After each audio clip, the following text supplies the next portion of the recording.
Kasih persaudaraan dari 1 Yohanes 3 ayat 11 sampai 18. Thomas Hobbes, filsuf Inggris abad ke-17, menggambarkan natur manusia dalam ungkapan Latin Homo homini lupus, yang artinya manusia adalah serigala bagi sesamanya. Hal ini dikarenakan ia melihat realita hidup manusia yang saling bersaing dan saling mengalahkan. Tidak jarang pula saling menyerang, saling melukai, bahkan saling membunuh. Homo homini lupus bukanlah kehendak Tuhan. Homo homini socius yang Tuhan kehendaki. Tuhan menghendaki agar manusia memandang sesamanya sebagai sahabat, Homo homini socius, dan bisa hidup saling mengasihi. Tema hari ini adalah kasih persaudaraan. Saudara yang dimasukkan di sini dalam arti yang luas. Bisa saudara kandung, bisa saudara seiman, atau saudara yang lain. Namun dalam konteks Alkitab ditekankan mengasihi saudara seiman diutamakan seperti dalam Galatia 6 ayat 10. Karena itu, selama masih ada kesempatan bagi kita, marilah kita berbuat baik kepada semua orang, tetapi terutama kepada kawan-kawan kita seiman.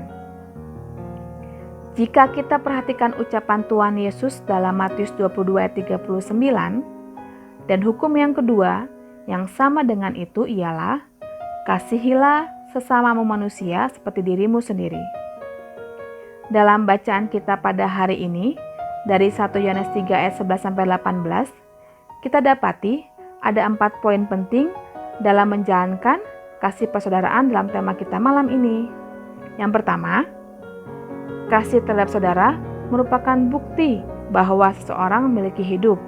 Ayat 14. Kasih terhadap seseorang merupakan bukti bahwa seseorang memiliki hidup. Oleh sebab itu kita harus mengasihi. Sebab barang siapa yang tidak mengasihi, ia tetap ada dalam maut. Kata hidup dalam bahasa asli Alkitab mempunyai 2 makna, yaitu hidup secara jasmani dan hidup kekal secara ilahi.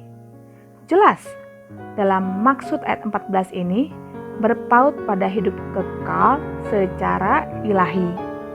Sebab setiap orang percaya yang percaya dengan sungguh kepada Tuhan Yesus akan mendapatkan jaminan tersebut, yaitu hidup dalam kekal atau hidup ilahi. Oleh sebab itu, salah satu tanda orang yang sudah sungguh-sungguh dalam Tuhan Yesus dapat dipastikan mengasihi saudaranya. Yang kedua, kebencian terhadap saudara membuktikan ia berada dalam kematian di ayat 15. Setiap orang yang membenci saudaranya adalah seorang pembunuh. Dan kita tahu bahwa seorang pembunuh tidak akan memiliki hidup yang kekal di dalam dirinya. Yohanes secara gamblang membedakan ciri orang yang sudah diselamatkan dengan yang belum, yaitu melalui tindakan yang dilakukannya. Yohanes menjelaskan bahwa seorang yang membenci saudaranya adalah bukti dari keberadaannya yang masih dalam kuasa maut, belum dalam kuasa hidup yang kekal, yaitu kuasa Tuhan Yesus Kristus. Benci terhadap saudaranya karena kondisi dendam, sakit hati.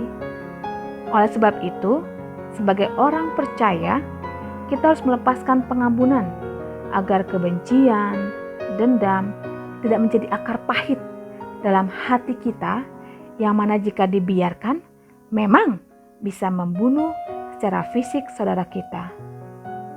Yang ketiga, kasih terhadap saudara-saudara menyerahkan hidupnya bagi saudara-saudaranya di ayat 16. Yesus yang menjadi teladan karena kasihnya, ia menyerahkan nyawanya untuk kita.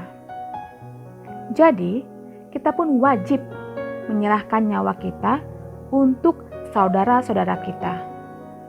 Artinya, dengan mengorbankan tenaga yang dimiliki untuk membantu saudara-saudara kita yang membutuhkan. Nyawa tidak selalu diartikan sebagai nyawa hidup, namun segala kesenangan kita, itu juga bisa dikatakan bagian dari nyawa kita. Oleh sebab itu, mengorbankan kesenangan kita demi saudara kita adalah bagian dari mengasihi saudara-saudara kita seiman. Yang keempat, kasih terhadap saudara bukan dengan perkataan, tetapi perbuatan. Di ayat 18. Pada bagian ini memang ditekankan sebuah aksi dari kasih yang nyata. Bukan sekedar kata-kata yang manis dan baik tentang kasih. Namun, tidak ada tindakan nyata. Sebagai contoh adalah dengan memberikan perhatian, meluangkan waktu kita untuk berdoa bagi saudara-saudara kita. Tindakan nyata dalam mengasihi tidak sekedar tindakan nyata, namun harus disertai dengan kebenaran. Artinya, melakukan kasih dengan cara yang tidak benar tentu juga tidak dibenarkan oleh Allah. Ayat 17 memberikan contohnya kepada kita tentang bentuk kasih yang nyata dengan perbuatan. Barang siapa mempunyai harta duniawi dan melihat saudaranya menderita kekurangan, tetapi menutup pintu hatinya terhadap saudaranya itu, bagaimanakah kasih Allah dapat tetap di dalam dirinya? Jadi, tindakan kasih yang nyata dan real itu sesuai dengan kebutuhan. Nah, kesimpulannya, hendaklah kasih itu jangan seperti kapur. Apa itu kapur? Kasih pura-pura. Dan juga jangan NATO. No action, talk only. Tetapi hendaklah kasih itu nyata dan real melalui tindakan kita sehari-hari. Kita sudah ditebus oleh Tuhan Yesus dan tandanya adalah kita mengasihi saudara-saudara kita. Teruslah berjuang untuk berjuang saling mengasihi seperti perintah Tuhan Yesus dalam Matius 22:39. Dan hukum yang kedua yang sama dengan itu ialah kasihilah sesamamu manusia seperti dirimu sendiri. Tuhan Yesus memberkati. Mengasihi